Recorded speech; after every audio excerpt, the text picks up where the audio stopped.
First ப்ராசஸே பார்த்தீங்கன்னா, இந்த மாதிரி தண்ணீல மஞ்சத்தூள போட்டு கருவாட்ட நல்லா கழுவி எடுத்துக்கணும். பிகாஸ் அதில கல்லு, மண்ணு, தூசி அப்படின்ட்டு நெறைய இந்த மாதிரி இருக்கலாம். ஸோ அந்த பார்ட்டிகல்ஸ் எல்லாத்தையுமே கிளீன் பண்ணிக்கணும் நம்ம நல்லா.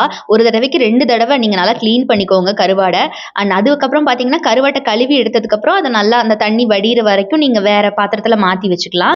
இந்த மாதிரி கருவாட கிளீன் பண்ற ப்ராசஸ் தான் கொஞ்சம் பெருசா இருக்கும். மத்தபடி கருவாட செய்றது ரொம்ப ரொம்ப ஈஸி. இந்த மாதிரி கடாயில எண்ணெய் ஊத்திக்கோங்க. நெறையவே ஊத்திக்கலாம் தாராளமா. பிகாஸ் அந்த கருவாடு எவ்வளோ கிரிஸ்பியா வருதோ அவ்வளோ டேஸ்ட்டா இருக்கும். இந்த மாதிரி எண்ணெய் நல்லா சூடானதும் கடுகு போட்டு அது பொரிஞ்சு வந்ததுக்கு அப்புறமா கட் பண்ணி வச்சிருக்க இந்த மாதிரி சின்ன வெங்காயம், இது நல்லா உரிச்சு வச்சிருப்பீங்கல்ல, ஸோ தோல் உரிச்ச இந்த சின்ன வெங்காயத்தையும் கருவேப்பிலையும் போட்டுக்கோங்க.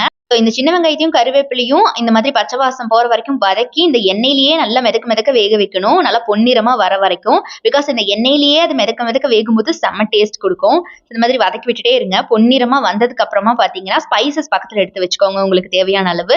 உப்பு போட்டதுக்கு அப்புறமா ஸ்பைசஸ் தான் நம்ம போட போறோம். இந்த மாதிரி உங்களுக்கு தேவையான அளவு காரம், உங்களுக்கு எந்த மாதிரி காரம் வேணுமோ அப்படி போட்டுக்கோங்க. இங்க நெறையவே நான் காரம் சாப்பிடுவேன். அதனால அம்மா வந்து எனக்கு காரம் நெறையவே போடுறாங்க.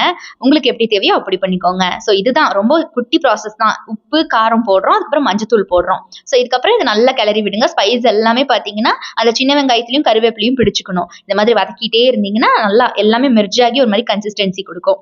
ஸோ அது எல்லாமே வெந்ததுக்கு அப்புறம் இந்த மாதிரி கருவாடு உள்ள தூவி விட்டுருங்க. ஆல்ரெடி கழுவி வச்சிருப்போம் இல்லையா? அந்த கருவாடு தண்ணி வடிஞ்சதுக்கு அப்புறம் இந்த மாதிரி போட்டு எல்லாத்தையும் ஒரே மாதிரி ஃப்ரை பண்ணி விட்டுருங்க. இந்த கருவாடு போட்ட உடனே பார்த்தீங்கன்னா, இந்த மாதிரி கிளறிட்டே இருக்கணும். ஃப்ரை பண்ணிட்டே இருக்கணும். பிகாஸ் இந்த சின்ன வெங்காயம் ஃப்ளேவர், கருவேப்பிலை ஃப்ளேவர் அண்ட் நம்ம போட்டிருக்க ஸ்பைஸ் எல்லாமே கருவாட்டுல இறங்கணும் இல்லையா? ஸோ அப்பதான் டேஸ்ட் நல்லா பிடிச்சுக்கும். அது மாதிரி இந்த மாதிரி கிளறி விட்டுட்டே இருங்க. ரொம்ப சின்ன ப்ராசஸ் தான். நான் சொல்லும்போது உங்களுக்கு நீளமா தெரியலாம். இதுக்கப்புறம் இந்த மாதிரி மூடி போட்டு 10 நிமிஷம் வேக வச்சு இந்த மாதிரி எடுத்தீங்கன்னா, நல்லா மொறு மொறுன்னு கிறிஸ்பியா நம்மளோட பொடி கருவாடு ரெடி ஆயிடும். அவ்வளோதாங்க. ரொம்ப ரொம்ப சிம்பிளான ப்ராசஸ் தான். நீங்க சட்டுன்னு 10 நிமிஷத்துல செஞ்சுடலாம். அந்த கருவாடு வேகறதுக்கு மட்டும் தான் டைம் எடுக்கும். என்ன கருவாட்ட கழுவுறதும், வேகறதும் தான் கொஞ்சம் ப்ராசஸ் எடுக்கும் அவ்வளோதான். இந்த மாதிரி சாப்பாட்டுக்கு, வடிச்ச கஞ்சிக்கு அப்படின்னு சொல்லிட்டு எல்லாத்துக்கும் கடிச்சுக்கிறதுக்கு பெஸ்ட் காம்பினேஷன் இந்த பொடி கருவாடு.